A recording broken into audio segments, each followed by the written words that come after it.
तो आज हम लोग देखेंगे पादपों में पोषण, क्लास 7 का है। ये साइंस का फर्स्ट चैप्टर है, पादपों में पोषण। तो इसको हम पहले रिपीट करेंगे, पहले पढ़ाएंगे, फिर उसका क्वेश्चन आंसर करेंगे। देखते हैं, क्वेश्चन आंसर भी करेंगे, पढ़ेंगे भी। तो सबसे पहले लिखा है कि कक्षा 6 में आप पढ़ चुके हैं कि सभी जीवों के लिए भोजन आवश्यक है। आप यह भी पढ़ चुके हैं कि कार्बोहाइड्रेट, प्रोटीन, वसा, विटामिन एवं खनिज भोजन के घटक हैं। भोजन के ये घटक हमारे शरीर के लिए आवश्यक है तथा इन्हें पोषक कहते हैं। अब यहाँ तक आपको समझाते हैं। ये दिया है क्या दिया है कि कक्षा 6 में आप पढ़ चुके हैं। अच्छा, अभी हम 7वां का पढ़ रहे हैं, ठीक। तो 7वां का जब पढ़ रहे हैं तो यहाँ ये भी बताया कि कक्षा 6 में हम पढ़े हैं। क्या पढ़े हैं कि जीवों के लिए भोजन आवश्यक है। क्या आवश्यक है? भोजन। किसके लिए? जीवों के लिए। आप यह भी पढ़ चुके हैं कि कार्बोहाइड्रेट, प्रोटीन, वसा, विटामिन एवं खनिज भोजन के घटक। कहीं पूछे भोजन का घटक का नाम बताएं तो भोजन के घटक कितने हैं? 5। 1 2 3 4 5। कौन कौन? कार्बोहाइड्रेट, प्रोटीन, वसा, विटामिन एवं खनिज। भोजन के ये घटक हमारे शरीर के लिए आवश्यक है, बिल्कुल आवश्यक है। इन्हें पोषक कहते हैं। तो पोषक कहते किसको? ये कहीं पूछ देगा कि पोषक किसको कहते हैं, तो पोषक इसी को, कार्बोहाइड्रेट, वसा, विटामिन एवं खनिज को पोषक तत्व कहते हैं। पोषक तत्व कहते हैं। सभी जीवों को भोजन की आवश्यकता होती है। पादप स्वयं के लिए भोजन बना सकते हैं। पादप क्या? पादप मतलब पौधे। पौधे क्या करते हैं? स्वयं के लिए भोजन बनाते हैं। हम लोग उस पर निर्भर रहते हैं, पौधे पर, ठीक है। पौधे पर हम लोग निर्भर रहते हैं, परंतु मानव सहित कोई भी प्राणी अपना भोजन स्वयं नहीं बना। देखिए, हम बोले भी, और देखो ये बात दिया भी है कि कोई भी प्राणी नहीं बना सकता। वे पादपों का आहार ग्रहण करने वाले जंतुओं से अपना भोजन प्राप्त करते हैं। क्या दिया? पादपों एवं पादपों का आहार ग्रहण करने वाले जंतुओं से अपना भोजन प्राप्त करता है। तथा मानव तथा अन्य प्राणी प्रत्यक्ष अथवा परोक्ष, प्रत्यक्ष अप्रत्यक्ष भी हो सकता है, परोक्ष दिया है, रूप से पादपों पर निर्भर रहते हैं।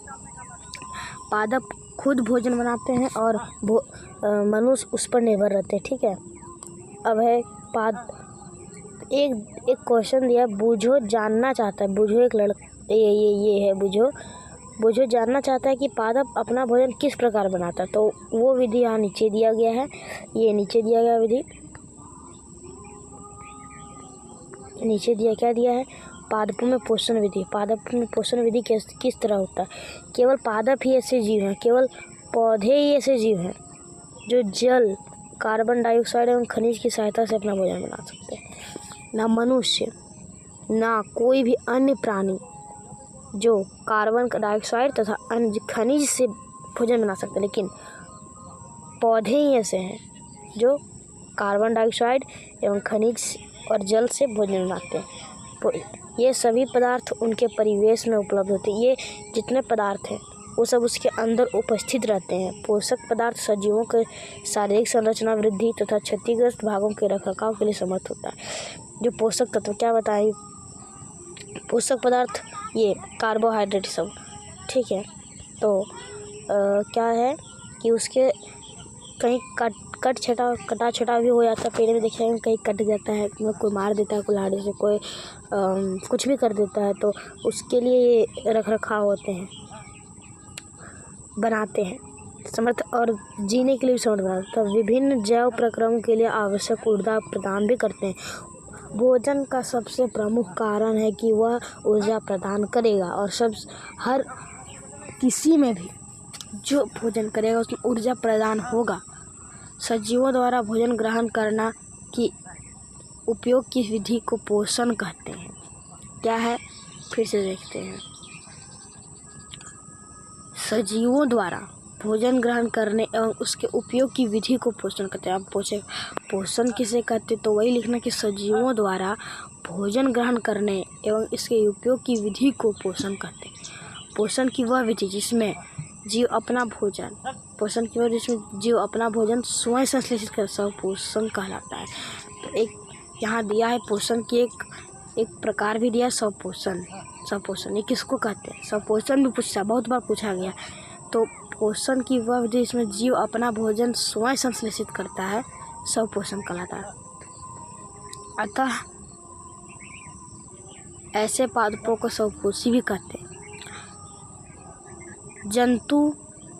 जंतु एवं अधिकतर अन्य जीव पादप और द्वारा संश्लेषित भोजन ग्रहण करते हैं, उन्हें विषमपोषी कहते हैं। जैसे हम लोग विषमपोषी, हम लोग पादप से भोजन ग्रहण करते हैं। पादप से हम कुछ फल आदि तोड़ते हैं, जैसे अभी चावल भी काटेंगे तो ये पादप है, तो इससे हम भोजन प्राप्त करते हैं। तो उससे वो विषमपोषी होता है। स्वपोषी भी वो होता है जो अपने से भोजन बनाता है। हम लोग तो अपने से भोजन नहीं बनाते, हम लोग भोजन बनाते हैं खुद।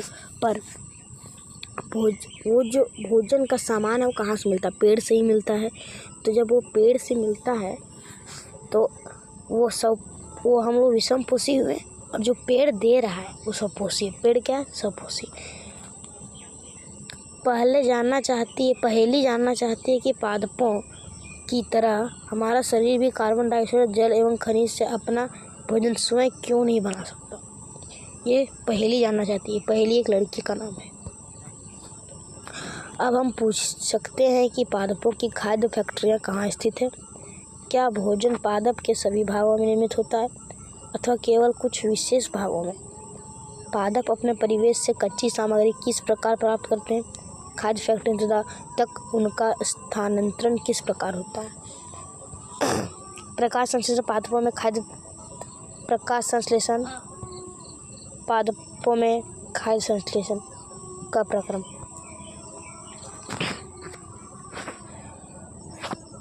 पत्तियां पादप की खाद्य फैक्ट्रियां हैं। पत्तियां पादप की, पत्तियां जो है, जैसे कि ये पत्ती है, ठीक है, ये पत्ती है तो ये पादप यानी ये पौधे जो है इसके खाद्य फैक्ट्रियाँ, खाद्य यानी जैसे हम लोग का खाद्य फैक्ट्री कहीं रखते हैं, हम भोजन को कहीं रखते हैं, कहाँ रखते हैं? को घर में बना के रखते हैं। तो वही ये इसका खाद्य फैक्ट्री यानी जो भोजन बनता है सो यहीं रखता है, और जब इसे पौधे को आवश्यक होता है तो ये यहाँ से लेता है और अपना पोषण पूरा करता है। ठीक, फिर बूझो पूछता है, मृदा में उपस्थित जल एवं खनिज जड़ द्वारा अवशोषित। बूझो जानना चाहता है कि जड़ द्वारा अवशोषित जल एवं खनिज पत्ती के तक किस प्रकार पहुँचते हैं?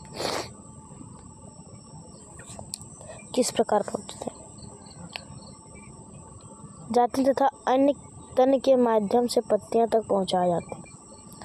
पत्ती की सतह पर उपस्थित सूक्ष्म रंध्रों द्वारा वायु में उपस्थित कार्बन डाइऑक्साइड प्रवेश करती है।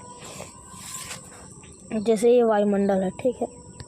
अब यहाँ कुछ कार्बन डाइऑक्साइड है, ठीक है, ये काला कार्बन डाइऑक्साइड है, ठीक है। अब ये है पत्ती। अब इसमें छोटे छोटे रंध्र होते हैं, छोटे छोटे रंध्र होते हैं, छोटे कहीं भी रहते हैं, रंध्र कहीं भी रहते हैं। अब ये जो यहाँ जो कार्बन डाइऑक्साइड है, यहाँ का जो कार्बन डाइऑक्साइड है वो इधर आके पत्ती में घुस जाता है, या पत्ती में नहीं, पत्ती के रंध्र में घुस जाता है, ठीक है। जब पत्ती के रंध्र में घुस जाता है, फिर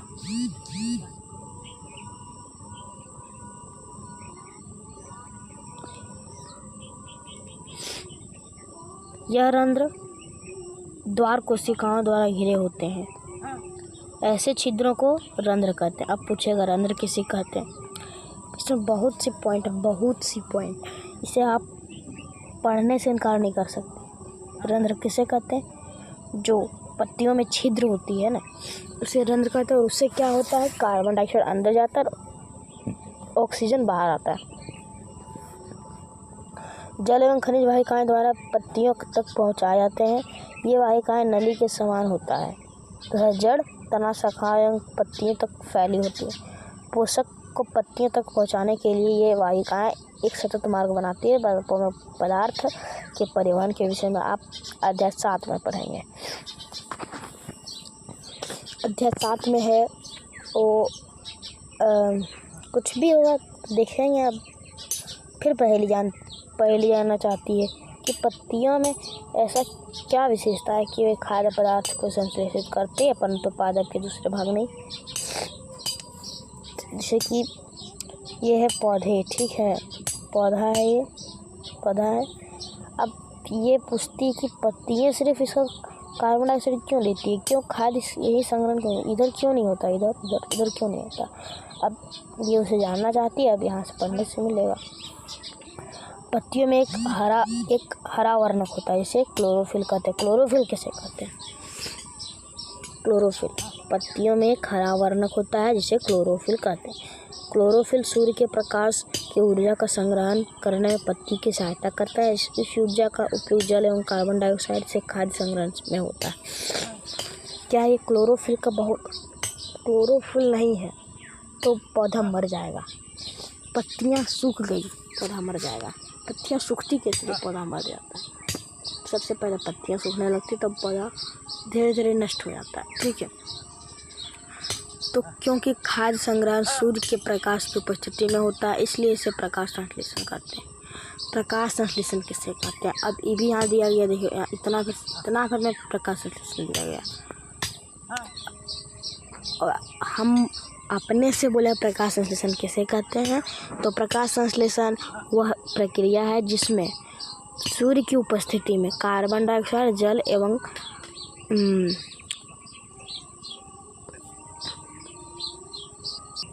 नहीं मिस्टेक हो गई, क्या बोले कि क्लोरोफिल की उपस्थिति में सूर्य की उपस्थिति या क्लोरोफिल उसकी उपस्थिति में सूर्य का प्रकाश, जल एवं कार्बन डाइऑक्साइड मिलकर भोजन उत्पादन करते हैं। इस प्रक्रिया को प्रकाश संश्लेषण कहते हैं, ठीक है।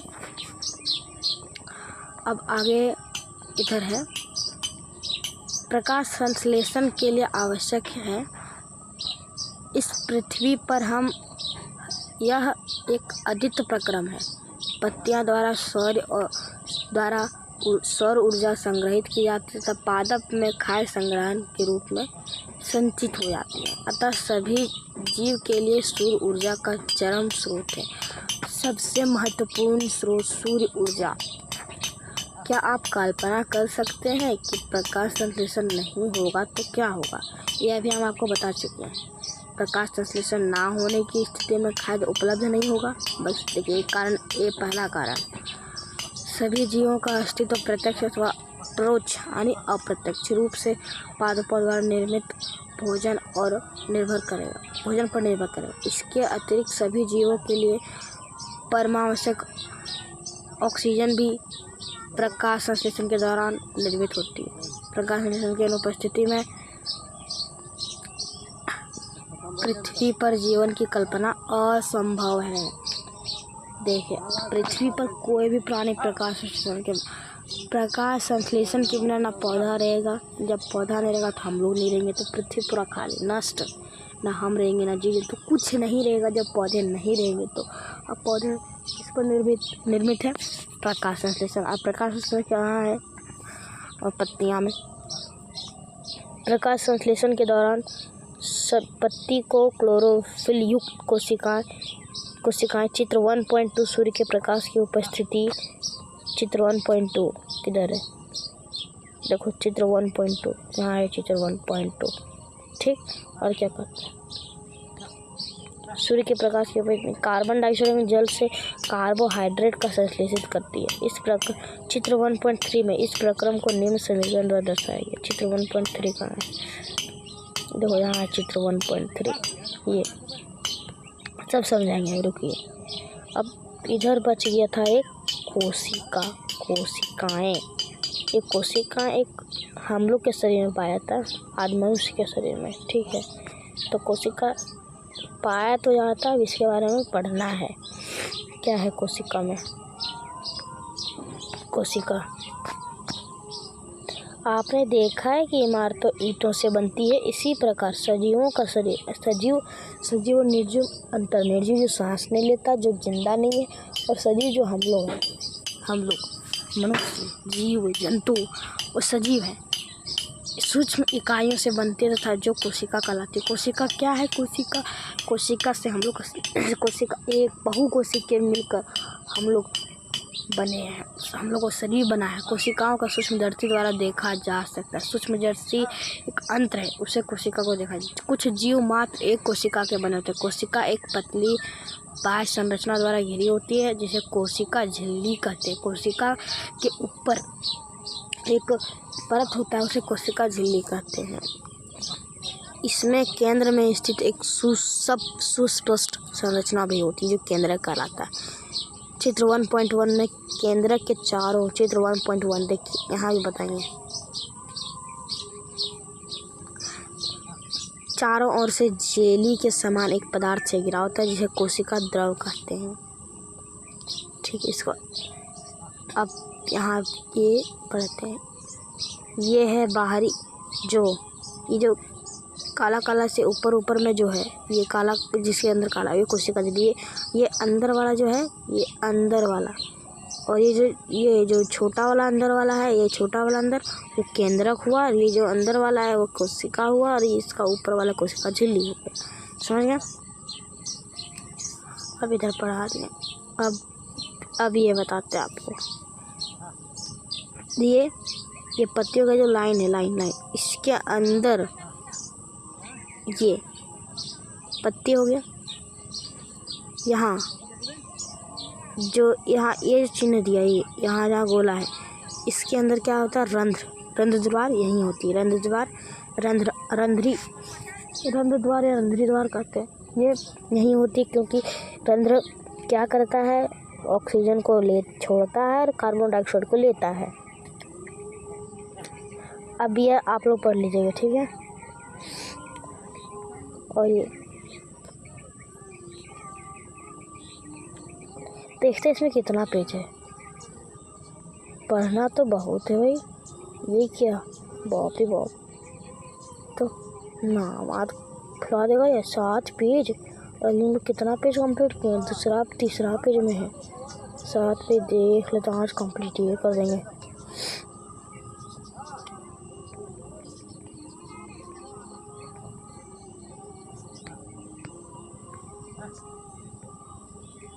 अब बूझो ने देखा कि कुछ पादपों की पत्तियां गहरी लाल, बैंगनी तथा भूरे रंग का होता हुआ जानना चाहते हैं कि क्या इन पत्तियों में भी प्रकाश संश्लेषण होता है।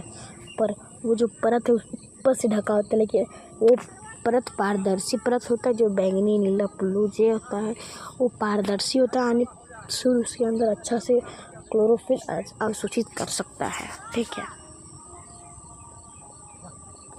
वही एक पत्तियों के अतिरिक्त पादपों के दूसरे हरे भागों जैसे कि तने एवं शाखाएं के लिए भी प्रकाश द्वारा होता है। मरुस्थल पादपों में वाष्पीकरण द्वारा जल क्षय कम करने के लिए पत्तियां सल्क अथवा शूल रूपी को जाती है। इन पादपों के तने हरे होते हैं जो प्रकाश संश्लेषण का कार्य करते हैं।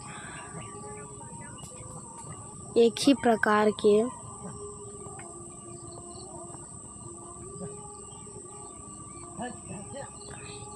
प्रकार के पादपों के 2 गमले लीजिए।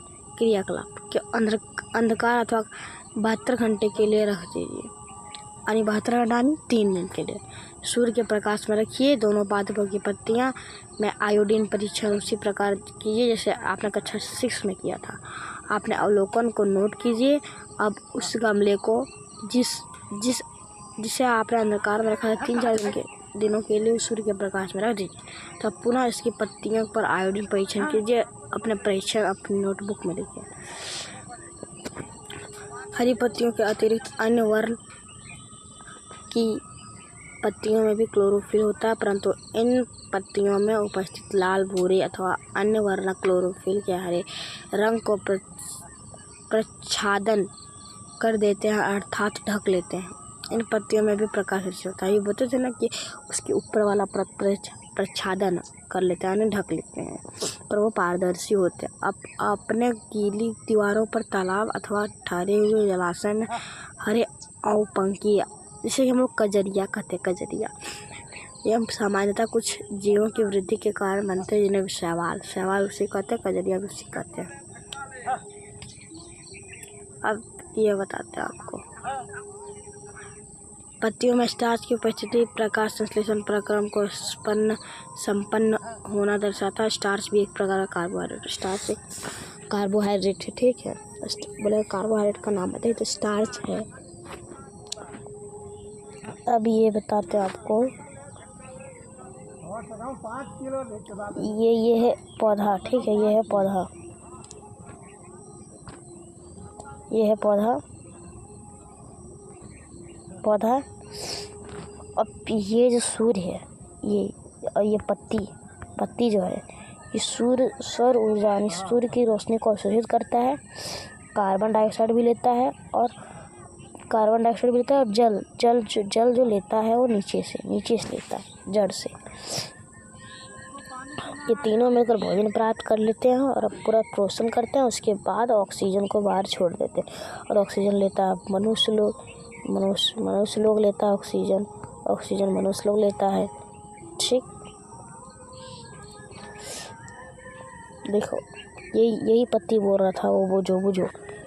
इसमें भी होता है प्रकाश संश्लेषण। देखो ऊपर से ढका होता है, मतलब पारदर्शी होता है।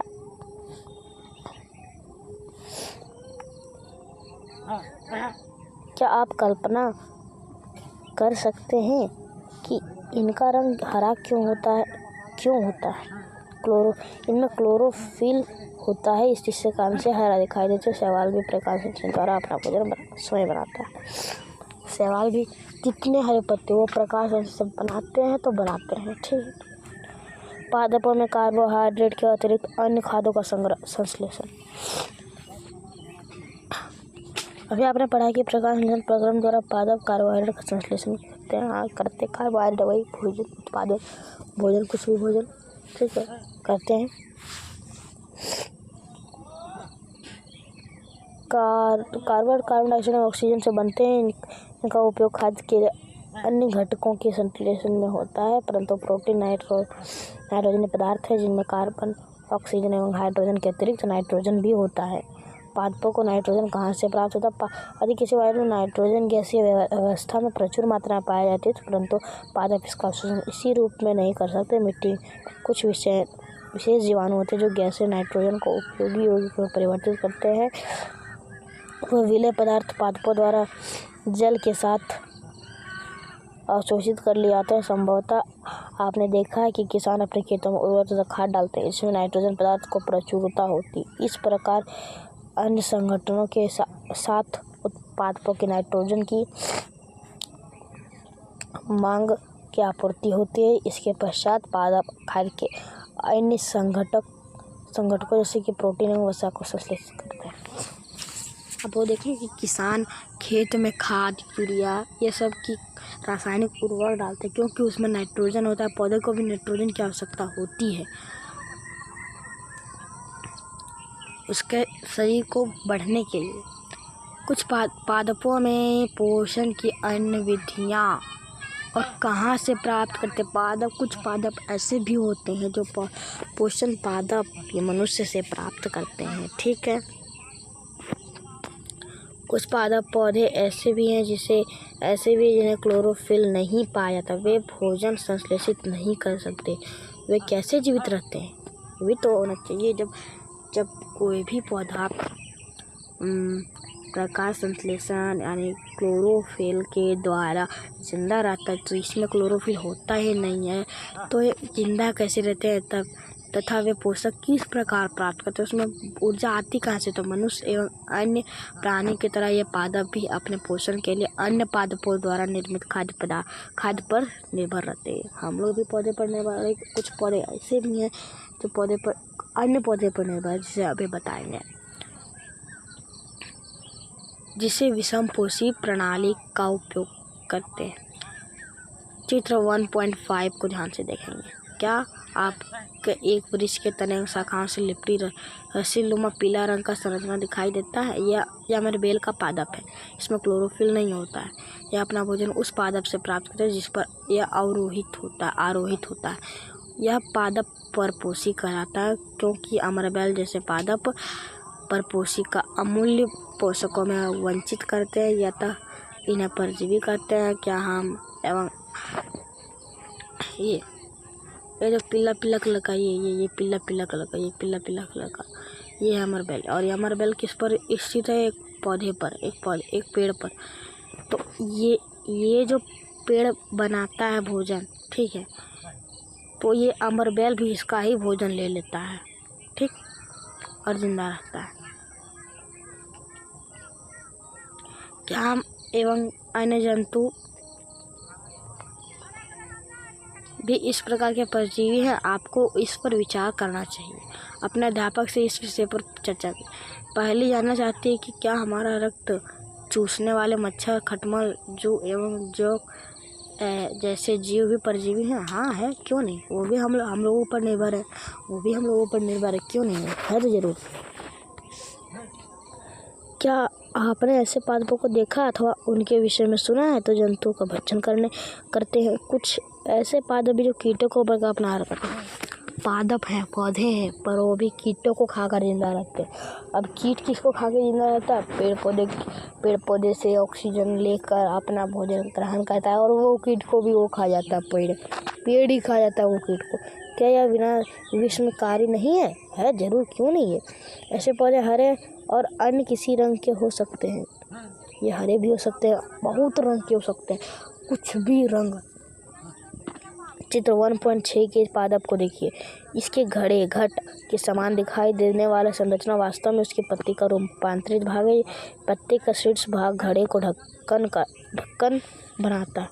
घड़े के अंदर अनेक रोम होते हैं जो नीचे की ओर ढलके रहते हैं, अर्थात अधोमुखी होते हैं। जब कोई कीट घड़े में प्रवेश करता है तो उसे रोमों के बीच फंस जाता है। घड़े में उपस्थित पाचक रस द्वारा कीटों को पाचन हो जाता है। कीटकों का भक्षण करने से कीटभक्षी पादप कहलाते हैं। कीटभक्षी पौधा का नाम कीटभक्षी पौधे भी होते हैं जो कीटों को खाकर अपना आहार बनाते हैं। विनस फ्लाईट्रेप तथा स्नेड्यू कीटभक्षी पादप के उदाहरण हैं। इनके बारे में जानकारी प्राप्त कीजिए। विनस फ्लाईट्रेप ये जो पौधा है, ये पौधा वो भी कीटभक्षी है। ये भी कीटों का अपना आहार बनाता है। ये भी, और एक घटपर्णी भी होता है जो अधिक से अधिक पुष्टा है। भुजो भ्रमित अधिक घटपर्णी हरा होता है और प्रकाश संश्लेषण संपादित करता है।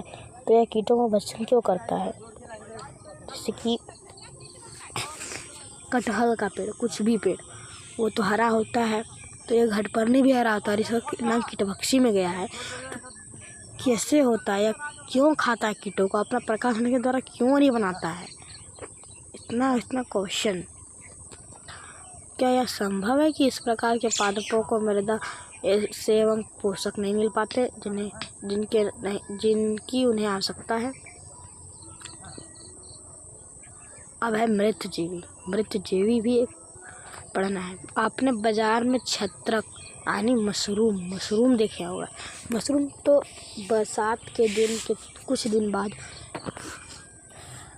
आदमी जाता है जंगल खरीद के मतलब अपने से मशरूम को निकाल के लाता है।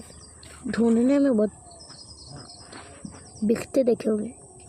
1.7 वर्षा के दिनों में वृक्षों की सड़ी गली टूटी टहनियाँ अथवा तनों या छाल पर छाते के समान संरचना की पुच्छे हुए आपने देखे। आइए देखते हैं कि जीवन यापन हेतु इन्हें किस प्रकार के पोषकों की आवश्यकता होती है और वे उन्हें कहाँ से प्राप्त होते हैं।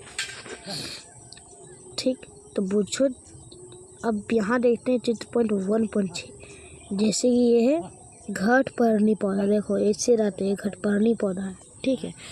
अब इसके पत्ती से ये निकला हुआ रहता है, पत्ती से ये ढक्कन जो ऊपर वाला दिख रहा ढक्कन, ये ढक्कन।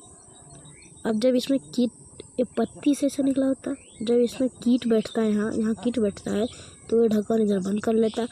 अब ये चल जाता है इधर पत्ती से निकल के, फिर जाता है इतना पच जाता है, फिर पोषण प्राप्त करने शुरू कर देता है। हो गया। इसमें पता चल गया ना कैसे रहता है। वो जो जानना चाहता है कि ये जीव अपना भोजन किस प्रकार प्राप्त करते हैं। इनमें प्राणियों के समान मुख नहीं होता। ये हर पादपों के समान भी नहीं है। होते, इनमें क्लोरोफिल अनुपस्थित होता है, अतः ये प्रकाश संश्लेषण द्वारा भोजन का संश्लेषण क्यों नहीं कर सकते। ये है चित्र 1.7 छत्रक के पैकेट, सड़ी गली वस्तु पर हुआ छत्रक।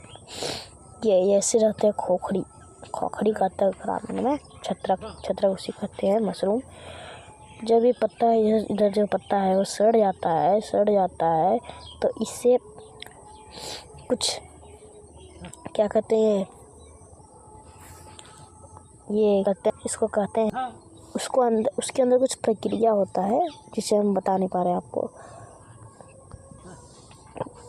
ब्रेड, डबल रोटी का एक टुकड़ा लेकर इसे जल में भिगो लें। इसे समझने के लिए, अच्छा से समझने के लिए, ठीक है। तो ये बोल रहा है कि पानी में भिगोकर 2-3 दिनों के लिए रख दीजिए अथवा उस समय तक रहने दीजिए जब तक कि उस पर रोएं जैसे संरचना ना दिखे, मतलब गुलगुला टाइप पर। चित्र 1.8 में देखेंगे तो ये धब्बे किस रंग के हैं। किसी आवर्धक लेंस अथवा सूक्ष्मदर्शी की सहायता से इनका अवलोकन कीजिए। अपने प्रेक्षणों को नोटबुक में लिखिए। बहुत संभव है कि आपको रुई के धागों के समान संरचना दिखाई पड़ेंगे।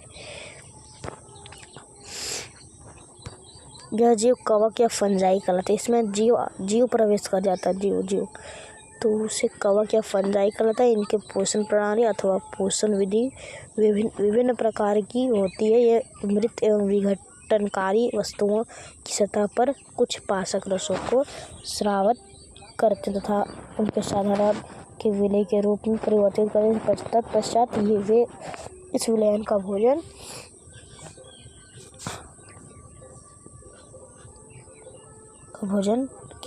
के रूप में अवशोषण करते हैं। इस प्रकार की पोषण प्रणाली को, जिसमें जीव किसी मृत एवं विघटित जैविक पदार्थों से पोषक तत्व अपना प्राप्त करते हैं, मृतजीवी पोषण कहलाते हैं। मृतजीवी पोषण प्रणाली का उपयोग करने वाले जीव मृतजीवी कहलाते हैं। मृतजीवी किसे कहते हैं? तो मृतजीवी पोषण प्रणाली से मशरूम भी एक मृतजीवी, जैसे कि मृतजीवी मरेगा और वो जिंदा होगा, जिंदा होगा। जैसे पत्ती मरते हैं, सड़ते हैं, मरते हैं, तो वो जिंदा होता है। तो वो क्या हो गया, वो मशरूम जो हो गया, ये मशरूम मृतजीवी हो गया। इधर पत्ते सड़ गए, उससे ऊपर ये मशरूम आ जाता है, तो इसे मशरूम क्या है? मृतजीवी है। कवक आचार, चमड़े, कपड़े एवं अन्य पदार्थों पर उगते हैं। कवक जो होते हैं वो आचार, चमड़े, कपड़े एवं अन्य पदार्थों पर उग जाते हैं। ये उन स्थानों में भी उगते हैं जो नम एवं उष्ण हो। कवक और कहीं भी उगते हैं जिसमें नमी आ जाती है, नमी होती है, कुंजा में पानी होता है, नमी हो जाती है। कवक हरा टाइप का हो जाता है, ठीक है, वहाँ गर्म भी हो। कवकों को वृद्धि के लिए वर्षा ऋतु सबसे अच्छी परिस्थितियाँ प्रदान करती है। कवक उगता कब है? जब वर्षा ऋतु होती है, तब वर्षा ऋतु में पानी तो गिरती है। पानी में गिरे तो नमी हर जगह पहुँचेगी, तो वहाँ से उगना वो शुरू कर देगी। वर्षा ऋतु के दौरान अनेक वस्तुओं कवकों की वृद्धि करने नष्ट अथवा अनुपयोगी हो जाते हैं। अपने अभिभावकों से कवक द्वारा होने वाले नुकसान पर चर्चा कीजिए। कवक क्या नुकसान कर दे? तो पहली को याद है कि उसके सुंदर जूते जिन्हें वह विशेष अवसरों पर पहनती थी, वर्षा ऋतु में कवक के कारण खराब हो गई। देखिए ऐसे खराब होता है, उसको पहन के ख़त्म करो। वह जानना चाहती कि वर्षा ऋतु में कवक अचानक कैसे प्रकट हो जाते हैं।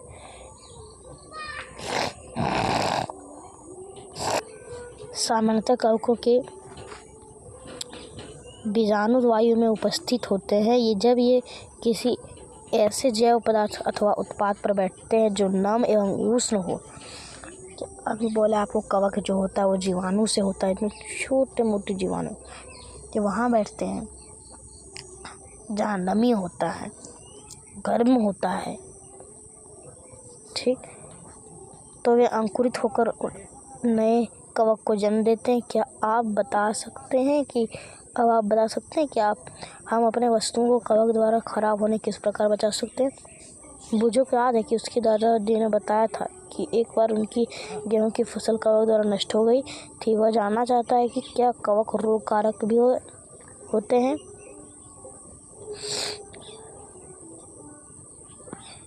पहेली ने बताया कि ईस्ट एवं छत्रक जैसे अनेक कवक उपयोगी भी हैं, परंतु कुछ कवक पादपों, जंतुओं एवं मनुष्य में रोग उत्पन्न करते हैं। कुछ कवकों को उपयोग औषधि के कुछ जो कवक होते हैं, कवक तो होते हैं जरूर,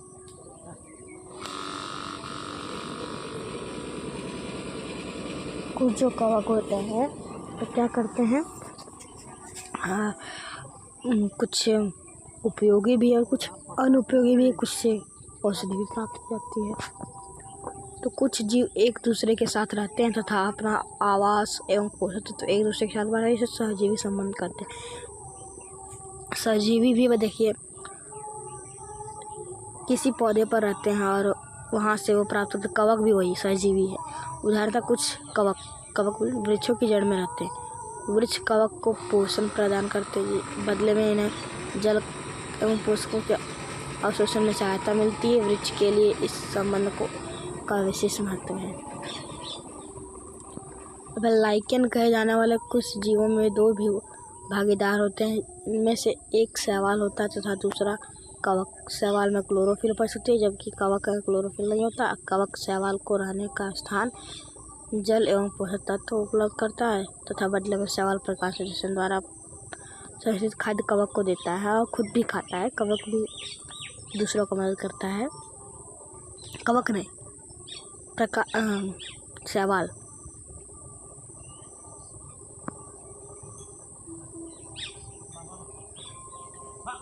ठीक,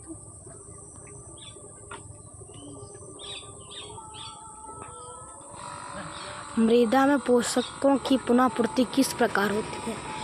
तो क्या आपने किसानों को अपने खेतों में अथवा माली के बगीचे में लॉन एवं गमलों में खाद तथा उर्वरक डालते देखा है? क्या आप जानते हैं कि इन्हें मृदा में क्यों मिलाते हैं? आप ये पढ़ चुके हैं। पादप मृदा से खनिज एवं तत्व अवशोषित करते हैं अतः मृदा में इनकी मात्रा लगातार कम होती रहती है। उर्वरक एवं खाद में नाइट्रोजन, पोटेशियम, फास्फोरस जैसे पोषक होते हैं। पादपों द्वारा लगातार उपयोग किए जाने के कारण मृदा में उनकी मात्रा धीरे धीरे कम हो जाती है। इसलिए मृदा किसको कहते हैं? मृदा मिट्टी को कहते हैं। मिट्टी को कहते हैं।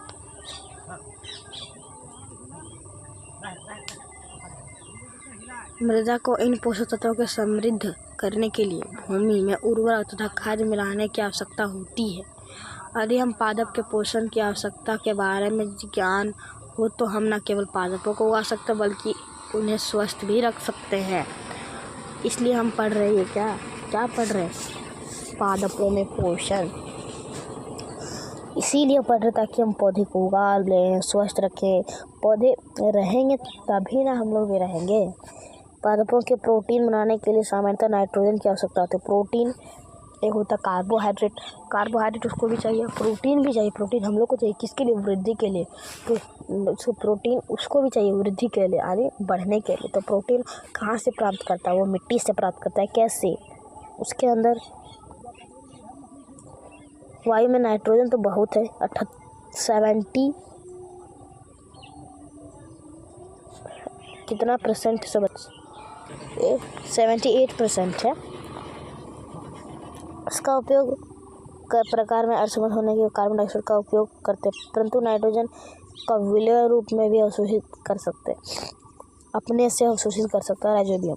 उसमें क्या करते हैं, कोई उर्वरक डालने की जरूरत नहीं है, वो एक दलहन होता है, दलहन पौधे होते हैं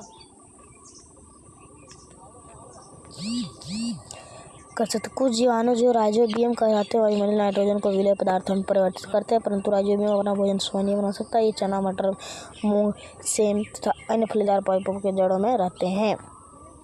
राइजोबियम जीवाणु है, वो भी उसके अंदर प्रकाश संश्लेषण नहीं होता है, क्या करेगा बेचारा।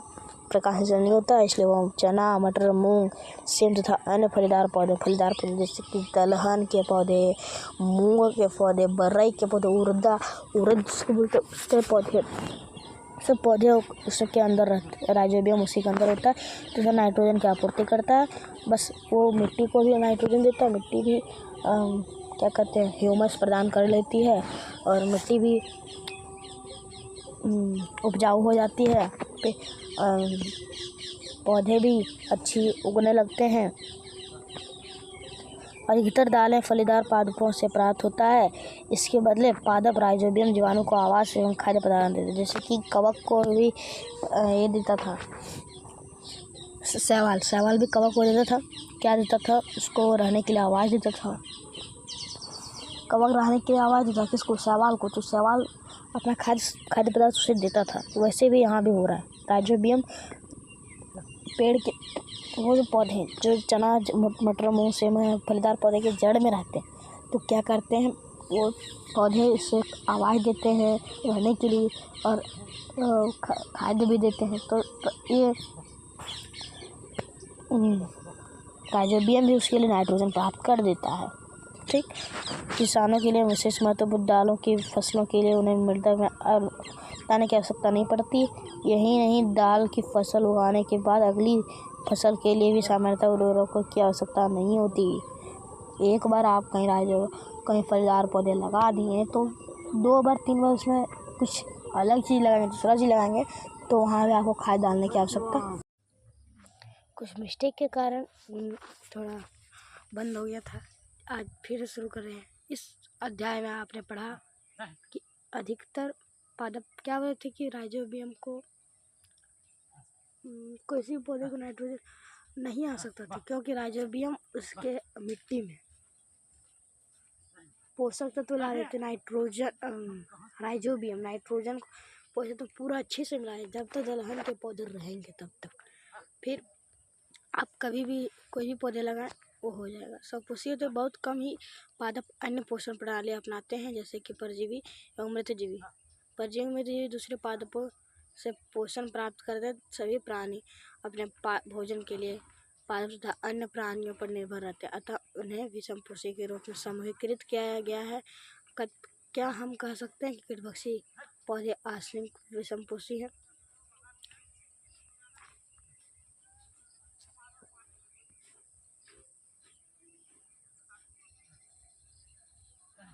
प्रमुख स्वपोषी, क्लोरोफिल, ये सब पूछा जाता है। सोडिया स्वपोषी किसे कहते हैं, क्लोरोफिल क्या है, विषमपोषी क्या है, परपोषी क्या है, कीटभक्षी पादप किसे कहते हैं, पोषक किसे कहते हैं, परजीवी किसे कहते हैं, प्रकाश किसे कहते हैं। स्वपोषी जो अपना भोजन खुद बनाता है, क्लोरोफिल जो पत्तियों में उपस्थित है, विषमपोषी जो अपने भोजन के लिए किसी दूसरे पर निर्भर, परपोषी भी उसी कहते हैं, कीटभक्षी जो कीटों को खाकर अपना आहार बनाता है, पोषक कार्बोहाइड्रेट, वसा, विटामिन, खनिज,